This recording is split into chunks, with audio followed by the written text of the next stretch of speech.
ऋषि विश्वामित्र ने इस प्रकार कथा सुनाना आरंभ कर दिया। पर्वतराज हिमालय की अत्यंत रूपवती, लावण्यमय एवं सर्वगुण संपन्न 2 कन्याएं थी। सुमेर पर्वत की पुत्री मैना इन कन्याओं की माता थी। हिमालय की बड़ी पुत्री का नाम गंगा था तथा छोटी पुत्री का नाम उमा था। गंगा अत्यंत प्रभावशाली और असाधारण दैवी गुणों से संपन्न थी। वह किसी बंधन को स्वीकार न कर मन जो मानता है उस मार्ग का अनुसरण करती थी। उसकी इस असाधारण प्रतिभा से प्रभावित होकर देवता लोग विश्व के कल्याण की दृष्टि से उसे हिमालय से मांग कर ले आए। पर्वतराज की दूसरी कन्या उमा बड़ी तपस्विनी थी। उसने कठोर एवं असाधारण तपस्या करके महादेव जी को वर के रूप में प्राप्त किया। विश्वामित्र के इतना कहने पर राम ने कहा, हे भगवान, जब गंगा को देवता लोग सुरलोक ले गए तो वह पृथ्वी पर कैसे अवतरित हुई और गंगा को त्रिपथगा क्यों कहते हैं? इस पर ऋषि विश्वामित्र ने बताया, महादेव जी का विवाह तो उमा के साथ हो गया था, किंतु 100 वर्ष तक भी उन्हें किसी संतान की उत्पत्ति नहीं हुई। एक बार महादेव जी के मन में संतान उत्पन्न करने का विचार आया। जब उनके इस विचार की सूचना ब्रह्मा जी सहित सारे देवताओं को मिली तो वे विचार करने लगे कि शिव जी के संतान के तेज को कौन संभाल सकेगा। उन्होंने अपनी इस शंका को शिव जी के सम्मुख प्रस्तुत किया। उनके कहने पर अग्नि ने यह भार ग्रहण किया और परिणाम स्वरूप अग्नि के समान महान तेजस्वी स्वामी कार्तिकेय का जन्म हुआ।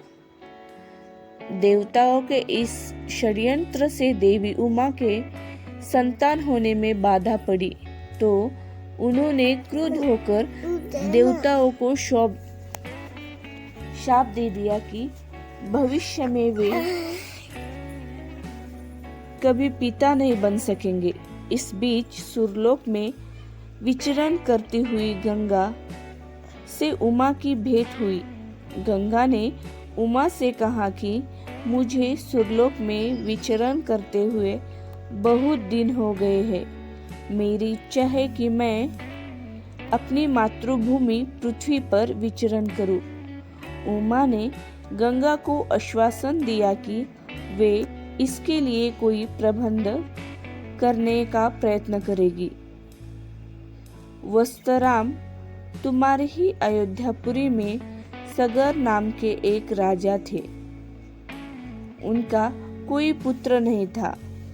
सगर की पटरानी केशिनी विदर्भ प्रांत के राजा की पुत्री थी। केशिनी सुंदर, धर्मात्मा और सत्यपरायण थी। सगर की दूसरी रानी का नाम सुमति था, जो राजा अरिष्टनेमी की कन्या थी। दोनों रानियों को लेकर महाराज सगर हिमालय के भृगप्रस्त्रवन नामक प्रांत में जाकर पुत्र प्राप्ति के लिए तपस्या करने लगे।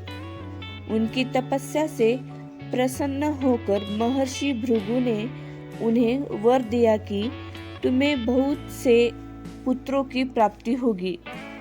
दोनों रानियों में से एक का केवल एक ही पुत्र होगा, जो कि वंश को बढ़ाएगा, और दूसरी के 60,000 पुत्र होंगे। कौन सी रानी कितने पुत्र चाहती है, इसका निर्णय वे स्वयं आपस में मिलकर कर ले। केशिनी ने वंश को बढ़ाने वाले एक पुत्र की कामना की और गरुड़ की बहन सुमति ने 60,000 बलवान पुत्रों की कामना की। उचित समय पर रानी केशिनी ने असमंजस नामक पुत्र को जन्म दिया। रानी सुमति के गर्भ से एक तुम्बा निकला जिसे फोड़ने पर छोटे छोटे 7,000 पुत्र निकले। उन सब का पालन पोषण घी के घड़ों में रखकर किया गया। कालचक्र बीतता गया और सभी राजकुमार युवा हो गए। सगर का ज्येष्ठ पुत्र असमंजस बड़ा दुराचारी था और उसे नगर के बालकों को सरयू नदी में फेंककर उन्हें डूबते हुए देखने में बड़ा आनंद आता था। इस दुराचारी पुत्र से दुखी होकर सगर ने उसे अपने राज्य से निर्वासित कर दिया। असमंजस के अंशुमान नाम का एक पुत्र था। अंशुमान अत्यंत सदाचारी और पराक्रमी था। एक दिन राजा सगर के मन में अश्वमेध यज्ञ करवाने का विचार आया। शीघ्र ही उन्होंने अपने इस विचार को कार्य रूप में परिणत कर दिया। राम ने ऋषि विश्वामित्र से कहा, गुरुदेव, मेरी रुचि अपने पूर्वज सगर की यज्ञ गाथा को विस्तार पूर्वक सुनने में है, अतः कृपा करके इस वृत्तांत को पूरा सुनाइए। राम के इस तरह कहने पर ऋषि विश्वामित्र प्रसन्न होकर राजा सगर ने हिमालय एवं विंध्याचल के बीच एक हरी भूमि पर एक विशाल यज्ञ मंडप का निर्माण करवाया। फिर अश्वमेध यज्ञ के लिए शामकर्ण घोड़ा छोड़कर उसकी रक्षा के लिए पराक्रमी अंशुमान को सेना के साथ उसके पीछे पीछे भेज दिया। यज्ञ की संभावित सफलता के परिणाम की आशंका से भयभीत होकर इंद्र ने एक राक्षस का रूप धारण करके उस घोड़े को चुरा लिया। घोड़े की चोरी की सूचना पाकर सगर ने अपने 60,000 पुत्रों को आदेश दिया कि घोड़ा चुराने वाले को पकड़कर या मारकर घोड़ा वापस लाओ।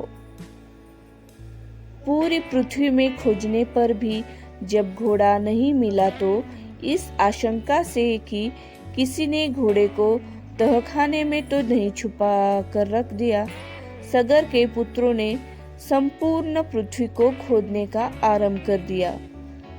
उनके इस कार्य से असंख्य भूमितल निवासी प्राणी मारे गए। खोदते खोदते वे पाताल तक जा पहुंचे।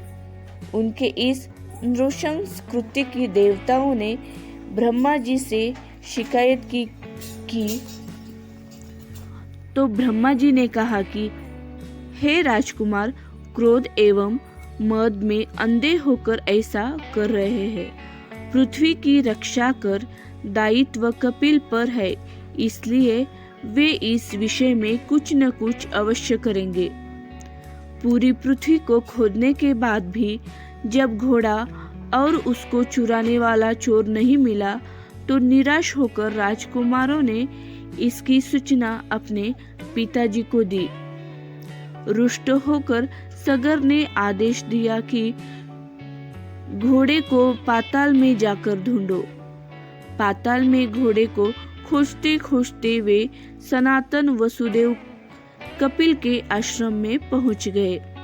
उन्होंने देखा कपिल देव आंखें बंद किए बैठे हैं और उन्हीं के पास यज्ञ का वह घोड़ा बंधा हुआ है। उन्होंने कपिल मुनि को घोड़े का चोर समझकर उनके लिए अनेक दुर्वचन कहे और उन्हें मारने के लिए दौड़े। सगर के इन कुकृत्यों से कपिल मुनि की समाधि भंग हो गई। उन्होंने क्रुद्ध होकर सगर के उन सब पुत्रों को भस्म कर दिया।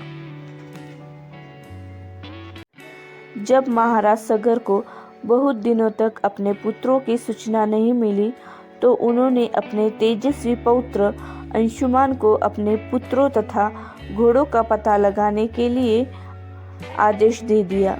वीर अंशुमन शस्त्रास्त्रों से सुसज्जित होकर उसी मार्ग से पाताल की ओर चल पड़ा जिस उसके चाचाओं ने बनाया था। मार्ग में जो भी पूजनीय ऋषि मुनि मिले उनका यथोचित सम्मान करके अपने लक्ष्य के विषय में पूछता हुआ उस स्थान पर पहुंच गया जहां पर उसके चाचाओं के भस्मीभूत शरीर की राख पड़ी थी और पास ही यज्ञ का घोड़ा चल रहा था। अपने चाचाओं के भस्मीभूत शरीर को देखकर उसे बहुत दुख हुआ। उसने उनका दर्पण करने के लिए जलाशय की खोज की, किंतु उसे कहीं जलाशय दिखाई नहीं पड़ा। तभी उसकी दृष्टि अपने चाचाओं के मामा गरुड़ पर पड़ी। उन्हें सादर प्रणाम करके अंशुमान ने पूछा कि बाबा जी, मैं इनका दर्पण करना चाहता हूँ। पास में यदि कोई सरोवर है तो आप मुझे बता दीजिए। यदि आप इनकी मृत्यु के विषय में कुछ भी जानते हैं तो मुझे वो भी बात बता दीजिए। गरुड़ जी ने बताया कि किस प्रकार उसके चाचाओं ने कपिल मुनि के साथ उद्दंड व्यवहार किया था, जिसके कारण कपिल मुनि ने उस सब को भस्म कर दिया। इसके पश्चात गरुड़ जी ने अंशुमान से कहा कि ये सब अलौकिक शक्ति वाले दिव्य पुरुष के द्वारा भस्म किए गए हैं, अतः लौकिक जल से दर्पण करने से इनका उद्धार नहीं होगा। केवल हिमालय की ज्येष्ठ पुत्री गंगा के जल से ही दर्पण करने से इनका उद्धार संभव है। अब तुम घोड़े को लेकर वापस चले जाओ, जिससे कि तुम्हारे पितामह का यज्ञ पूर्ण हो सके। गरुड़ जी की यह आज्ञा सुनकर अंशुमान वापस अयोध्या पहुंचे और अपने पितामह से सारा वृत्तांत सुनाया। महाराज सगर ने दुखी मन से यज्ञ पूरा किया। वे अपने पौत्र के उद्धार के लिए गंगा को पृथ्वी पर लाना चाहते थे, पर ऐसा करने के लिए उन्हें कोई भी युक्ति न सूझी। थोड़ा रुककर ऋषि विश्वामित्र ने कहा, महाराज, सगर के देहांत के पश्चात अंशुमान बड़ी न्यायप्रियता के साथ शासन करने लगे। अंशुमान के परम प्रतापी पुत्र दिलीप हुए। दिलीप के जवान हो जाने पर अंशुमान दिलीप को राज्य का भार सौंपकर हिमालय की कंदाराओं में जाकर गंगा को प्रसन्न करने के लिए तपस्या करने लगे, किंतु उन्हें सफलता नहीं प्राप्त हो पाई और उनका स्वर्गवास हो गया।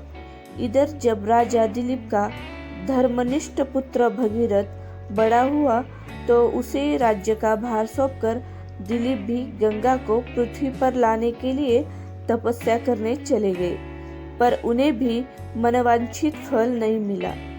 भगीरथ बड़े प्रजावत्सल नरेश थे, किंतु उनकी कोई संतान नहीं हुई। इस पर वे अपने राज्य का भार मंत्रियों को सौंपकर स्वयं गंगा अवतरण के लिए गोकर्ण नामक तीर्थ पर जाकर कठोर तपस्या करने लगे। उनकी अभूतपूर्व तपस्या से प्रसन्न होकर ब्रह्मा जी ने उन्हें वर मांगने के लिए कहा। भगीरथ ने ब्रह्मा जी से कहा कि हे प्रभु, यदि आप मुझ पर प्रसन्न हो तो मुझे ये वरदान दीजिए कि सगर के पुत्रों को मेरे प्रयत्नों से गंगा का जल प्राप्त हो, जिससे उनका उद्धार हो सके। इसके अतिरिक्त मुझे संतान प्राप्ति का भी वर दीजिए, ताकि इक्ष्वाकु वंश नष्ट न हो। ब्रह्मा जी ने कहा कि संतान का तेरा मनोरथ शीघ्र ही पूर्ण होगा, किंतु तुम्हारे मांगे गए प्रथम वरदान को देने में कठिनाई है। जब गंगा जी वेग के साथ पृथ्वी पर अवतरित होगी तो उनके वेग का पृथ्वी भार संभाल नहीं पाएगी। गंगा जी के वेग को संभालने की क्षमता महादेव जी के अतिरिक्त और किसी में नहीं है। इसके लिए तुम्हें महादेव जी का प्रसन्न करना चाहिए। इतना कह के ब्रह्मा जी अपने लोक चले गए। भगीरथ ने साहस नहीं छोड़ा। वे 1 वर्ष तक पैर के अंगूठे के सहारे खड़े होकर महादेव जी की तपस्या करने लगे। केवल वायु के अतिरिक्त उन्होंने किसी अन्य वस्तु का भक्षण नहीं किया। अंत में इस महान भक्ति से प्रसन्न होकर महादेव जी ने भगीरथ को दर्शन देकर कहा कि हे श्रेष्ठ भक्त श्रेष्ठ, हम तेरी मनोकामना पूरी करने के लिए गंगा जी को अपने मस्तक पर धारण करेंगे। इसकी सूचना पाकर विवश होकर गंगा जी को सुरलोक का परित्याग करना पड़ा। उस समय वे सुरलोक से कहीं जाना नहीं चाहती थी। इसलिए वो यह विचार करके कि मैं अपने प्रचंड वेग से शिवजी का बहाकर पाताल लोक ले जाऊंगी, वे भयानक वेग से शिवजी के सर पर अवतरित हुई। गंगा के इस वेगपूर्ण अवतरण से उनका अहंकार शिवजी से छुपा न पाया। महादेव जी ने गंगा की वेगवती धाराओं को अपने जटाजूट में उलझा लिया। गंगा जी अपने समस्त प्रयत्नों के बाद भी महादेव जी के जटाओं से बाहर न निकल पाई। गंगा जी को इस प्रकार शिव की जटाओं में विलीन होते देख भगीरथ ने फिर शंकर जी की तपस्या की। भगीरथ के इस तपस्या से प्रसन्न होकर भगवान शंकर ने गंगा जी को हिमालय पर्वत पर स्थित बिंदुसर में छोड़ा। छूटते ही गंगा जी 7 धाराओं में बढ़ गई। गंगा जी की 3 धाराएं हलदिनी, पावनी और नलिनी पूर्व की ओर प्रवाहित हुई। सुसक्षु, सीता, सिंधु नाम की 3 धाराएं पश्चिम की ओर बहने लगी और 7वीं धारा महाराज भगीरथ के पीछे पीछे चली। जिधर जिधर भगीरथ जाते थे उधर उधर गंगा जाती थी। स्थान स्थान पर देव, यक्ष, किन्नर, ऋषि, मुनि आदि अनेक स्वागत के लिए एकत्रित हो रहे थे। जो भी उस जल का स्पर्श करता था भव बांधाओं से मुक्त हो जाता था। चलते चलते गंगा जी उस स्थान पर पहुंची जहां ऋषि जगन्नु यज्ञ कर रहे थे। गंगा जी अपने वेग से उनके यज्ञशाला को संपूर्ण सामग्री के साथ बहा कर ले जाने लगी। इससे ऋषि को बहुत क्रोध आया और उन्होंने क्रुद्ध होकर गंगा का सारा जल पी लिया। यह देखकर समस्त ऋषि मुनियों को बड़ा विस्मय हुआ और वे गंगा जी को मुक्त करने के लिए उनकी स्तुति करने लगे। उनकी स्तुति से प्रसन्न होकर जहन्नु ऋषि ने गंगा जी को अपने कानों से निकाल दिया और उन्हें अपनी पुत्री के रूप में स्वीकार कर लिया। तब से गंगा जाह्नवी कहलाने लगी। इसके पश्चात वे भगीरथ के पीछे चलते चलते समुद्र तक पहुंच गई और वहां से सगर के पुत्रों का उद्धार करने के लिए रसातल में चली गई। उनके जल का स्पर्श होते ही भस्मीभूत हुए सगर के पुत्र निष्पाप होकर स्वर्ग चले गए। उस दिन से गंगा के 3 नाम हुए, पथगा, जाह्नवी, भगीरथी।